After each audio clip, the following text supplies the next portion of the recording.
are changing rapidly. Just watch and listen by yourself. Watch and listen by yourself. In exile is in the eye of the storm as we speak. The Chief of Defense Staff, General Christopher Musa, has accused the Finnish government and the European Union of shielding the self-acclaimed Prime Minister of the indigenous people of Biafra, IPOB. The Presidial General has called for the arrest and extradition of Simon Ekpa to the country. The disquiet in southeast Nigeria is believed to be provoked by the Finland-based Enfant Terrible. Right? So for once we are zeroing in on Simon Ekpa. But this is not the first time. This is not the first time Chief of Defense has spoken like that. This is not the first time that the high-ranking official of the Nigerian government has spoken like that. We have to look at the fact that Simon Ekpa is a citizen of Finland. So that, serves as a kind of a hindrance to saying to his extradition. Yes, but the Chief of Defense has said something interesting, that if it was the other way around and Simon Ekpa was in Nigeria, would the government of Finland and the European Union allow such to exist? Well, it's about balance of interests, balance of strategic interests. That is why in pursuing our foreign policy, we must do it in such a way that we command respect. We continue to command respect in the Committee of Nations. Mm-hmm. Otherwise, you will even see, look at small nations, the way they treat Nigerians. Nations that Nigeria used to send aid to, even pay salaries of their workers and do things for, even send soldiers to go and fight wars or to go and put down coups. Look at how they treat Nigerians. No respect for Nigerians anywhere around the world anymore. So many Nigerians in prisons around the world. When I said earlier on, quoting Warren Buffett, yes, a reputation built over 20 years can be lost in 5 minutes. Yes. So she was wondering if it is 1 minute. It may just be even a few seconds. So now government has to look at ways of, sustaining pressure on Finland and on the European Union to help in dealing with these things. Yes, you're talking about human rights. You respect human rights, no doubt about that. But you see, your own rights stop where the right to swing your arm stops where the other man's nose begins. So we must look at it in such a way. There must be a robust engagement on this issue so that we state it clearly that Nigeria is not happy and comfortable with the activities of this individual. It should not just be, the Chief of Defense Staff appearing on channels, on a TV channel and saying these things, and then after that everybody goes back to the daily run. The Minister of Foreign Affairs must make it a priority, take it up robustly, so that there should be a robust engagement with these people, so to tell them that these things are not acceptable.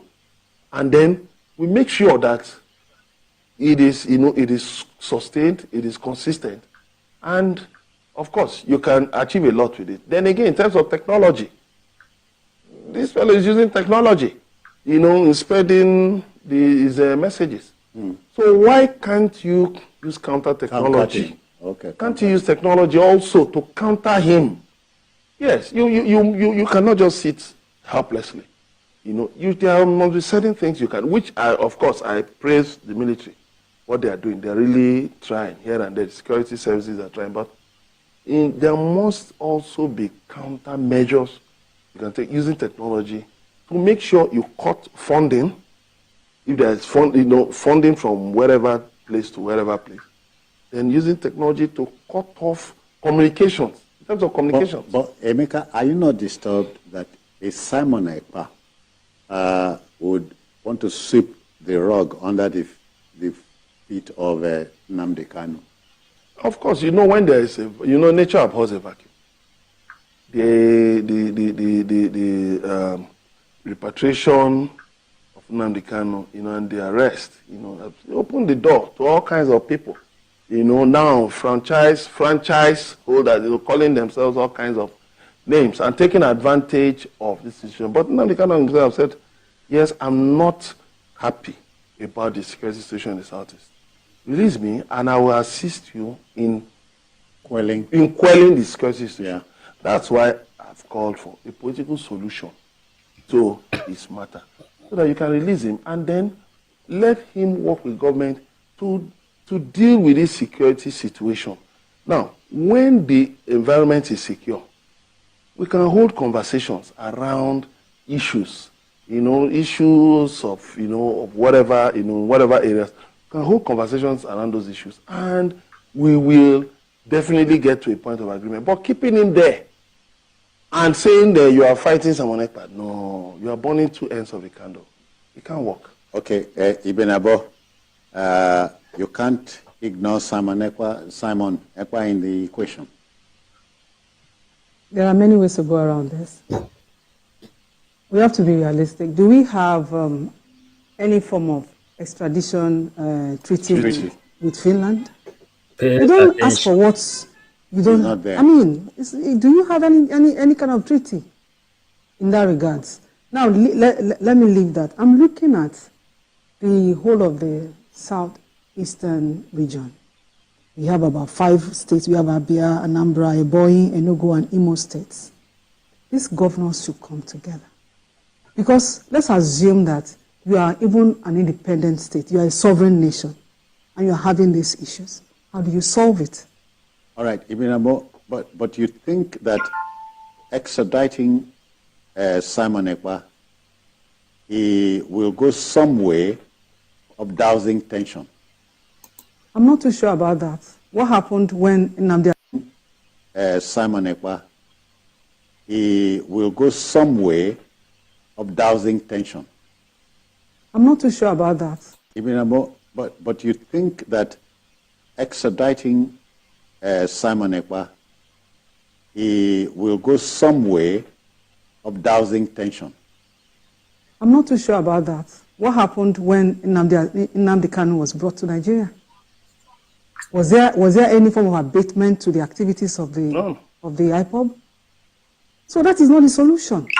The solution is to start from within. Let the governors come around. They are your people. What can you do? Where are they? Are they dropping from the sky? We should look for solution within ourselves. Yes, given Mr. President is the chief of commander-in-chief of the armed forces and all of that. But if you have come up with a solution, then you can now discuss with the president and even call on other governors to work hand in hand, because these states are bounded by other states. So you work hand in hand, and then when you work like that, when you are beginning to see some positive, responses or results, then you can begin to look at other things to be done. But for now, you can't just be sitting like we are like sitting ducks, and anyone can just throw anything at us. This is not right. We have to take the bull by the horn. Bringing Finland, sending Simon Ekpa back to Nigeria cannot solve the problem. Somebody else will come up. Simple, from another country. Yes. So it's not a solution, please. It's not. So the whole thing sounds like business to you, a franchise. Well, didn't we see when there was agitation in Niger Delta? The names you were hearing then, did anybody ever come out to tell you, I am so person, I'm sorry? You see, when you allow situations to degenerate, you may even find out that you may even have rogue elements in the security services who will be aiding people fighting against the state. It happens. AKA fifth columnist. Yes, it happens. Then you have people for different reasons, who are just doing things, engaging in criminal activities, and then everything is tagged around one name. The issue for me is this: get Nnamde Kanu released, find a political solution to his situation, and then work with him. The issue for me is this: get Nnamde Kanu released, find a political solution to his situation, and then work with him and governors, religious leaders, traditional rulers, political leaders, work with them to find a solution. And one other problem is that there are a number of villages that are deserted in the southeast. I traveled through some recently. I told you I ran into unknown gunmen at a point. So, deserted, completely deserted. And these people have run to different areas, displaced from their natural areas of residence. How do you deal with those ones? So we must take deliberate measures to solve the insecurity situation. Everything must not be done with force. To you, what's on the front burner would be a political solution to the whole. Yes, to Nnamde Kanu's issue. Find a political solution, and then. So you watch if people like Simon Ekpa will still be relevant. Well, how would they be? Who would they be talking to? When the arrowhead is out of detention and he has said it openly that he is willing to, put in effort to resolve the security situation. Why not give him a chance? Find a way around it. You see, it is when government doesn't want to act that they start making excuses. No, there can't be a political solution, there can't be this. But you've had cases where you found a political solution. You've had cases where government discontinued prosecution. So the point is that don't pretend as if your hands are tied. You cannot find solutions because we are losing security personnel. Sometimes when hands are tied, you are wondering if it's to the front or to the back. In this situation, there's no tying of hands. Okay. We just have to be deliberate and intentional about it. Because we are losing security personnel. Sometimes when hands are tied, you are wondering if it's to the front or to the back. In this situation, there's no tying of hands. Okay. We just have to be deliberate and intentional about it. I mean, the solution is here. Let us take it. Be deliberate and intentional about it. I mean, the solution is here. Let us take it. Nnamde Kanu came up and made a suggestion. What are you doing with it? But if, in obedience to what the army chief is saying, Simon Ekpa is turned loose, something will give. It is because, you see, if it is because Nnamde is not free yet, once the boss comes out, he just said it, Arrowhead is the one. Once he is out, the people will listen to him. And then with the collaboration of all of the governors and all hands on deck. Too many people will be involved in all hands on deck, there will be solution. Have you forgotten what happened in the Northeast? Eventually. Right. Gentlemen, I hear we must begin to wrap.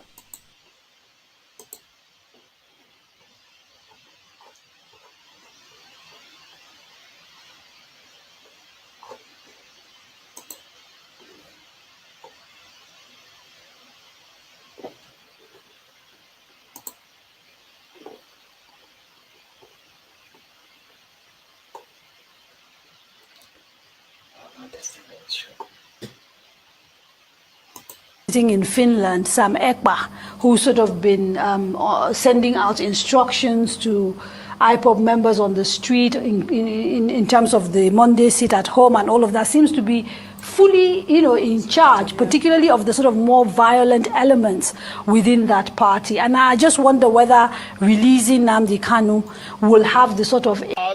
And that is Nnamde Kanu. I'm calling on the federal government to please release Nnamde Kanu.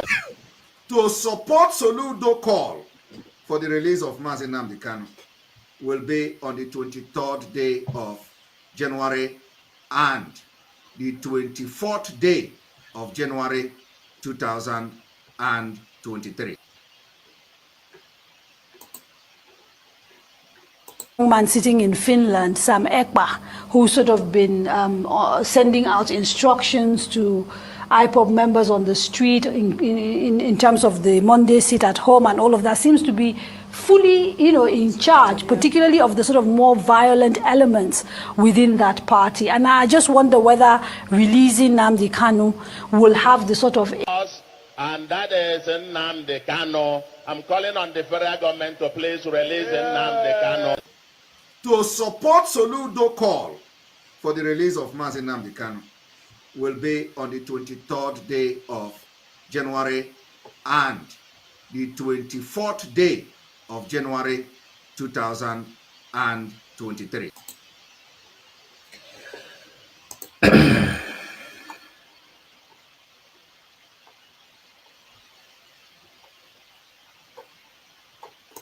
We have external people that equally support them. The issue of IPOB. There's a lot of funding that comes in there. Yes. Are you worried? Because an operation, of course, you have definitely. a special operation on the sit-at-home IPOB situation in the southeast. Yes. But some of the elements and the leaders of these groups are outside of the country. Yes. We have repeatedly complained about the issue of Simon Epa. He is in Finland. The Finnish government are giving him all the support, and he's doing what he's doing. Comments he's making.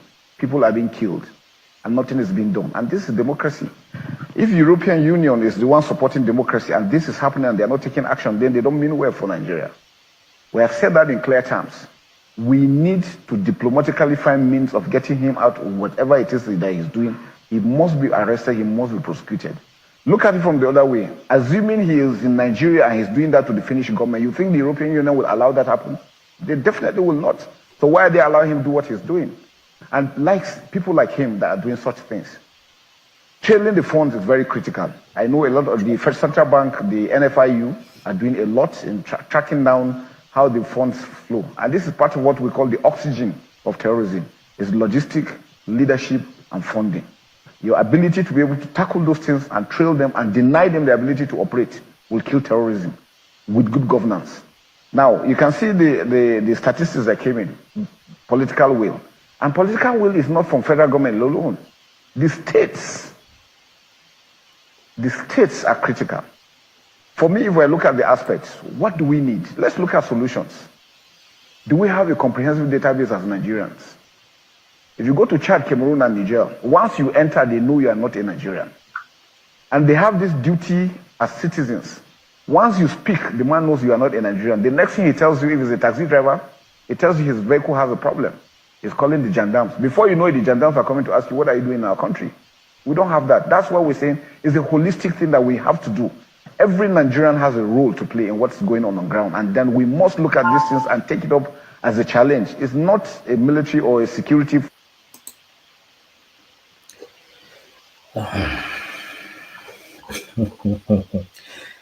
So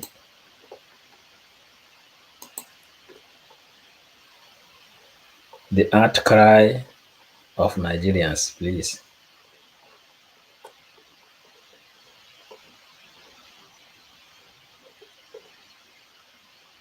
Of Malami now, the things he has actually said and stated legally, do you think it still stands? And do you think that the court has actually, they said has the court really released Nnamde Kanu? Well, the court will always only make an order. Okay. It always depends on the executive to obey the order. A law-abiding executive will immediately obey the order. Even if you want to appeal against it, you will immediately obey the order of the courts. So if we still give them the presumption, because one of the things I think the legal practitioners, disciplinary committee ought to do in this country is to learn to hold attorneys general to the law. They unfortunately, many of them constitute one of the biggest lawless set of lawyers in this country. They think that being attorney general makes you to be above the law. I thought that would have made you to be an example, a paragon of obedience to the law. Many of our attorneys general at the state level, at the federal level, are lawless.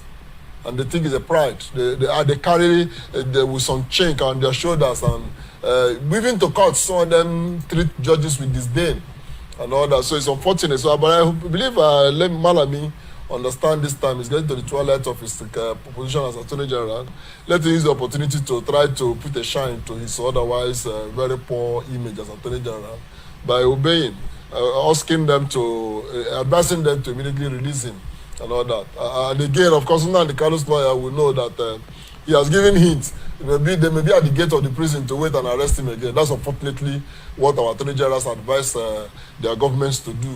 So you foresee this happening? Yeah, I foresee it happening. He has already given him. The other cases are there, pre-rendition matters. So I foresee that they're just bringing out of maybe Kuje prison, if it's that where he is. As he's getting to the gates, they say, well, obey the order of court. Then the pressman get away. Then the next time they arrest him, now they have been arrested. And they ask you, well, he said for the pre-rendition issue, the water that for which he fled outside the country. Though, of course, Nnamde Kanu still had a charge before Justice Nyako, which he must face and defend to the end. Maybe that, but I think that should go under the Justice Nyako had granted bail. That issue of bail where Senator Abaribe and the rest stood in for him, that has been sorted out. If the court did not revoke the bail, then it should go on continue. If the court revoked the bail, then Nnamde Kanu should get this and then be told that you go and serve the order of detention by the court for jumping bail or being forced to jump bail. That's a matter that we tried again and find whether he was forced, as we all know. Army came and raided his house and he managed to escape. If that be the case, then court should reinstate his bail and all that. But whatever happens, my fear is that, as usual, as he's coming out of this one, they wait at the gate and arrest him again. Okay, but what would this really tell of our system, our judicial system, if that really happens? No, in terms of a system where the respect for rule of law is based on discretion of the executive. It is a system where lawlessness is still a very strong factor. In terms of a system where the court is ridiculed on the daily basis by those who should honor its decisions. And that's been happening very, very often. Sometimes even private lawyers, senior lawyers at that, we treat the court with disdain. And that's not good for the image of the country. And that's what those who are saying, we want international investors, we want international respect. The people are not going to look at you by what the executive say. They look at you by what the courts say, what the courts decide, and your reaction to court decision. That's how the world knows whether you're a serious country or not. If you're a country where the court, no matter how lowly the court is, takes the decision and you obey it implicitly and explicitly, they know it's a serious country they can rely upon. So we know, because everybody knows that offenses and disputes will arise in any country. And then people expect that when they arise, you take them to courts, duly constituted courts. And when people, you go through the due process of trial, and when decision is taken, you obey it. Once anybody knows that's the quality of a nation, they take that nation serious. If you don't, you destroy your nation while claiming to want to bring respect for it, which is what many of our attorney general have done for their states and for the nation. Yes, by being not abiding by decisions of courts. So you talked about attorney generals have become so really flamboyant with the authority and the position in which they occupy in the state. What gives rise to this, and what makes them so? What gives them the effrontery to carry out and do the things they do with their position? Well, you know, I as a law lecturer, I tell my students that there's a big war that has always been on in every nation. The battle or the war between rights and power. And that, you see, in the advanced countries, rights overrides power. That's why a president can resign for the death of one citizen in advanced countries. A president can come to the open or public television and apologize for one little child. I mean, we saw Biden apologizing kneeling down, apologizing to the son of George Floyd. But in the third world country, Nigeria, if happened to be a typical case, power overrides. That's why when our governor is passing now, everybody on the road is chased away. When the president is coming, we shut down every business, go home, don't even come and greet him. So anything can happen, people die, the president won't talk, it doesn't bother him, because that's talking about rights, human rights, right to life. It doesn't matter to our people in Africa. In Nigeria, is the worst case scenario. So power doesn't matter. So when people attain position of power, especially in the executive, they begin to act, I mean, as if God is even weaker than them. And quite unfortunately, for those of us who are teaching, I keep advocating that we need to begin to teach our law students in particular, because they are the most disappointing set of people in government. True. When it comes to obeying law. Yes, our lawyers who are in government are proven to be the most lawless. I'm saying it, I'm 35 years in the profession, and I've been practicing every day of it. So they are the most lawless in the government, most of them. So we need to begin to teach them in the law faculties that we are not only teaching you law to use as an instrument to serve others. We are teaching you law that you should be the paragon of obeying law. You should be the best example of what it means to live by law. We are teaching you law so that when it is the time to renew your papers, renew them. When the police stops you on the road, rightfully, obey them. And if they do it wrongly, go to the court. And you yourself, if you're in a position of authority, walk by the law. Don't act rashly. But quite unfortunately, when many lawyers in Nigeria get into office, every law they learn, even they want to defend them, others they don't. But I think because we have not internalized in them the quality of being law-abiding. So a person, because the Attorney General is excellence, what do you want me to do? So if the governor wants him to kill, he will kill and come and use the microphone of the state and say, Governor, it cannot be wrong. That man is a criminal.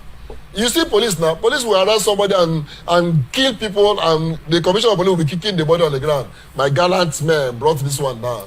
My gallant man shot this one. That's why he's blind. Those are things that make a commissioner of police inside another nation. A court have not sentenced him. You bruise him. You kill him.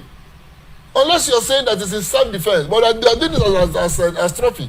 My gallant man at zone this one brought this one down. My gallant man after a shootout, they shot this 10 of them.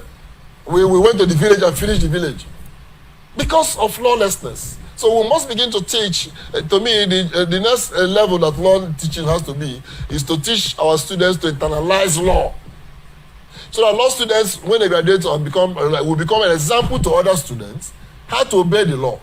Is it from your school, the clothes you wear, for attendance to class, obeying of time, and all that? When you internalize that, you show other people example. But our governors today who are lawyers are not doing that. Sometimes many people are blaming the vice president because we thought that being a professor of law and of the constitutional law, so for what you know, we thought you'd be and you show example. And he's trying, but he's just a vice president. But we must begin to show example. Our attorney general in this country have disappointed. And the time has come when the disciplinary committee, if it is worth its name, will put his feet down. The board of benchers should put his feet down. But unfortunately, this organization have sold out. You mean the disciplinary committee is compromised? They are sold out. You can't trust them. The board of benchers, a governor recently gave 500 million to them. They didn't ask, is it in your state budget? They didn't ask, is it within your power to do? Council of Legal Education, my governor built law school. They didn't ask, is it within your power to do? And gave them share of people's property that I acquired. And they gleefully took it. Said, thank you very much. If you're a law-abiding person, you will say, no. We can't take this because it's in breach of the law of a state. You don't have the power to do this. We're a federal agency. The law says that the means by which we raise funds. You must raise within that. You don't go and do it another way. But you say we are in a nation where give me. Nobody abides the law. And I mean, when the governor of Rivers State, for instance, laid the foundation of law school here, commissioned it, Attorney General was there, Solicitor General was there, senior advocate, chairman of Council of Legal Education, senior advocate, chairman, president of MBA was there, Attorney General of Rivers State, Chief Judge, everyone were there, and illegality was exalted. But shouldn't they be there? No, they shouldn't be there because it is a wrong thing to do. Foundation is wrong. This is a federal institution. You're using state funds to do it. So it goes round and round. Illegality was exalted. But shouldn't they be there? No, they shouldn't be there because it is a wrong thing to do. Foundation is wrong. This is a law school, so shouldn't they be there? No, they shouldn't be there because it is a wrong thing to do. Foundation is wrong. It's a law school, so shouldn't they be there? No, they shouldn't be there because it is a wrong thing to do. Foundation is wrong. This is a federal institution. You're using state funds to do it. So it goes round and round in everything. So we keep paying this price. But because the Attorney General's view is that what has power said, I don't care about rights. Nobody cares about rights in this country. So the right of the citizen, whether it is an individual, a community, a whole state, doesn't matter. It's just the power. I have power. I have power to do it. I can command that your house be destroyed now. It will be destroyed. No, but the proper question would have been, do you have rights to do it? So what you are seeing Attorney General of the Nation doing is the same thing. He has given the hint. Nnamde have been in the shower kind of people, but if you sure that Nnamde will not be out. Let me put that, may not be out. Because an Attorney General who has claimed power who sees himself as being above even the Supreme Court, has already given hint of what he will do. So sometimes I feel for the judges. They are so handicapped because today you think a judge has given judgment, and then the public will blame judiciary, not understanding the handicap of the judiciary. So once in a while they take a decision like this because today you think a judge has given judgment, and then the public will blame judiciary, not understanding the handicap of the judiciary. So once in a while they take a decision like this, it comes out to the public. When it didn't come out, people say, why didn't the court order him to be released? The court has ordered, but the court has no power to go and release him. Before you know it, the same attorney general will be giving promotion in the legal profession.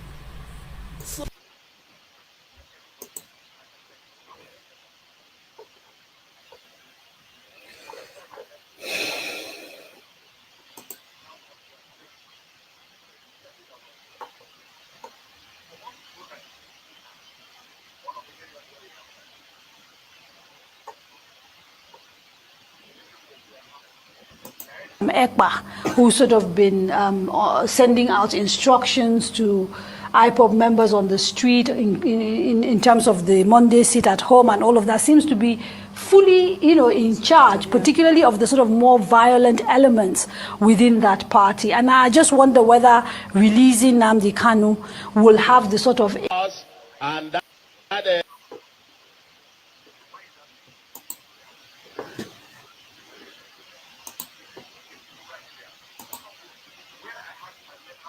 a young man sitting in Finland, Sam Ekpa, who sort of been sending out instructions to IPOB members on the street in terms of the Monday sit at home and all of that, seems to be fully, in charge, particularly of the sort of more violent elements within that party. And I just wonder whether releasing Nnamde Kanu will have the sort of... And that is Nnamde Kanu. I'm calling on the federal government to please release Nnamde Kanu. To support Soludo call for the release of Nnamde Kanu will be on the 23rd day of January and the 24th day of January 2023.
Can we all come and even have a conversation on it? For the root cause of what is leading to all this, we have consistently said it over the years, and that has always been that the root of everything is justice. If you do not give people justice, the impression will always be created in the minds of those from the Southeast that they are being seen as people from a different place. Let's just put it that way.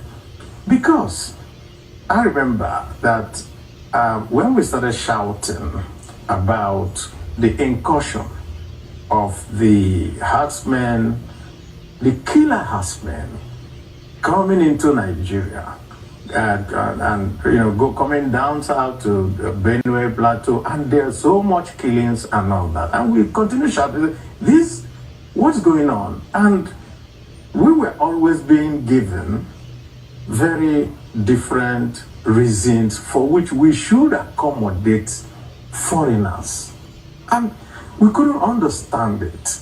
And I remember that on the floor of the Senate, we all condemned it, and condemned it not just by those from the Southeast, but everyone.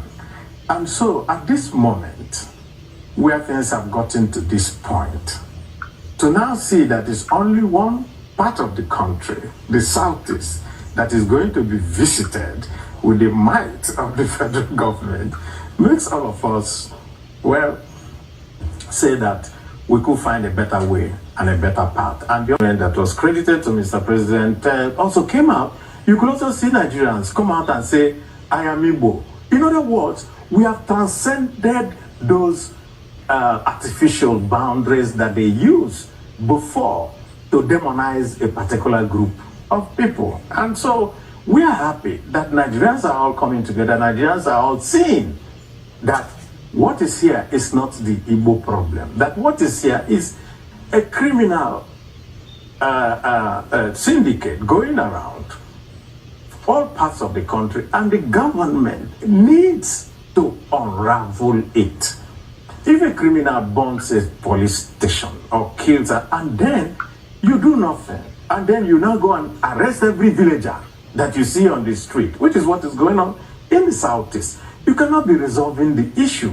What you're actually doing is that you're letting everybody know that it is us versus them, which is not a very good way of building unity in the country. So we, in our statement, now said, let the Inspector General of Police and the other security agencies conduct in-depth investigations, bring people, try them, not to just round up youths that you see, conduct extrajudicial killings, and then say that, oh, you have resolved the issue. You don't. Thing that we also know is that the response that we're getting from the federal government does not seem to us to be a response that is calculated to douse tension and bring peace. When you threaten to visit on people depredations of civil war, what type of message are you sending out? We expect Mr. President, as the father of the nation, to be able to embrace everybody. But you see, we have always seen this pattern, and this pattern is that it doesn't matter what happens elsewhere. Anytime anything happens in the Southeast, it is when the president comes out and with this and says, we will crush you, we will do this, or we will do that. And we think that that is not not a way to go.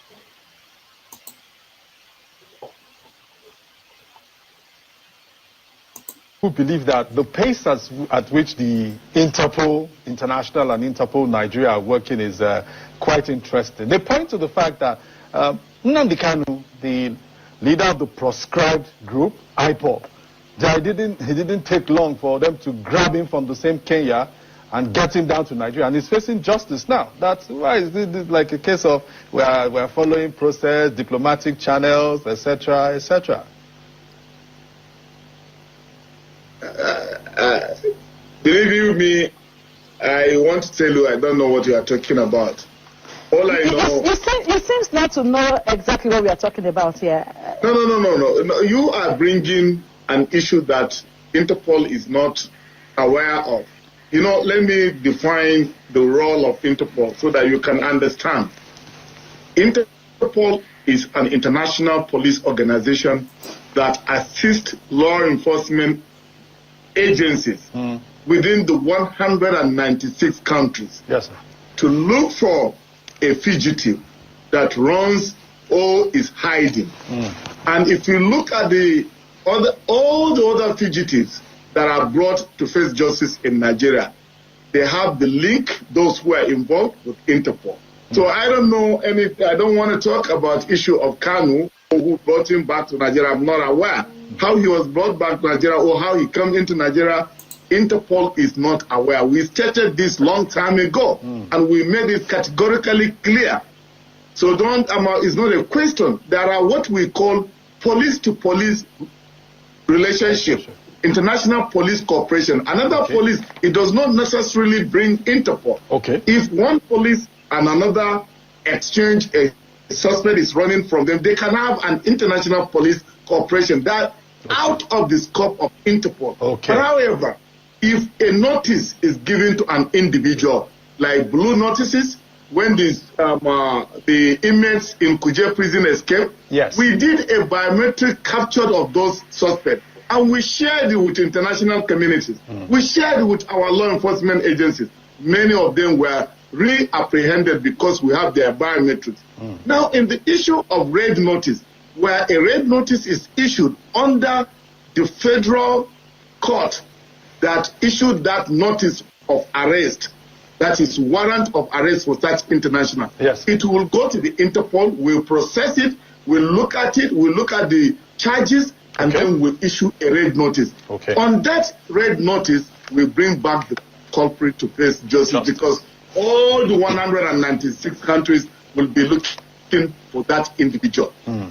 We'd sincerely like to thank you, retired Assistant Inspector General of Police, Garba Umar, who is currently the Vice President of Interpol Africa Region. Thank you, sir, for coming on the News Hour.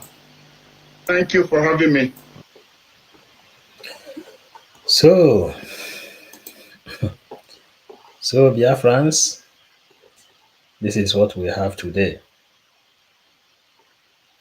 A young man sitting in Finland, Sam Ekpa, who sort of been sending out instructions to IPOB members on the street in terms of the Monday sit at home and all of that, seems to be fully, in charge, particularly of the sort of more violent elements within that party. And I just wonder whether releasing Nnamde Kanu will have the sort of wonder whether releasing Nnamde Kanu will have the sort of wonder whether releasing Nnamde Kanu will have the sort I just wonder whether releasing Nnamde Kanu will have the sort of young man sitting in Finland, Sam Ekpa, who sort of been sending out instructions to IPOB members on the street in terms of the Monday sit at home and all of that, seems to be fully, in charge, particularly of the sort of more violent elements within that party. To be fully, in charge, particularly of the sort of more violent, in charge, particularly of the sort of more violent elements,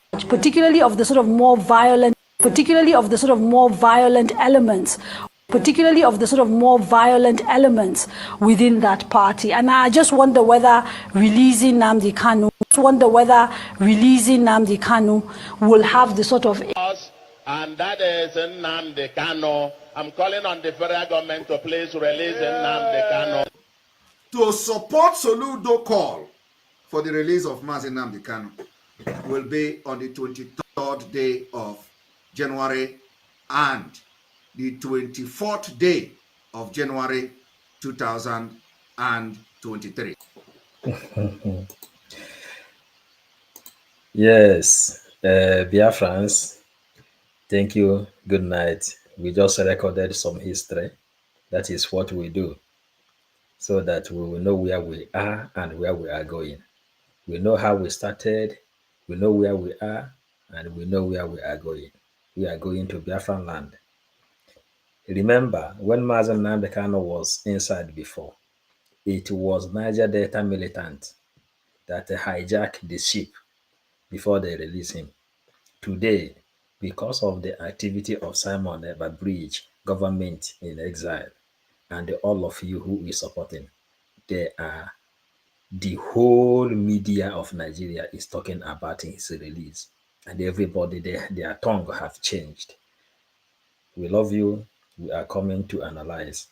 Thank you.